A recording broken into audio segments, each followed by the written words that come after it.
Večeras smo se složili da Srbiji dodelimo status zemlje kandidata. To je veliko dostignuće, rezultat napora koji su pokazale obe strane u dijalogu između Beograda i Prištine.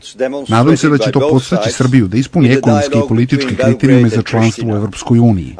Takođe se nadam da će Beograd nastaviti da podržava regionalnu saradnju i dobrosusedske odnose na Zapadnom Balkanu. Želim da pozdravim odluku o davanju statusa kandidata Srbiji.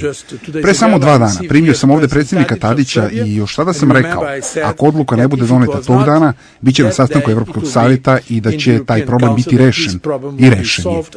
Ovo je bila dobra odluka, jer pokazuje da Evropska unija ostaje veoma privlačna.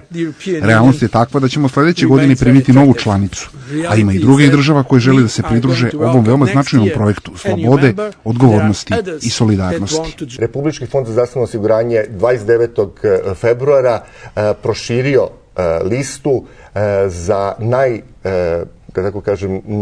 kao najbolju terapijsku opciju stavio je na pozitivnu listu i to na listu, znači koja se 100% finansira iz kase fonda antidepresive. Antidepresivi su do sada bili nedovoljno zastupljeni na ovoj listi. Pacijenti koji boluju od depresije su veoma zastupljeni, veoma brojni. Smatra se da će do 2020. godine to biti, da tako kažem, drugo po učestalosti oboljenje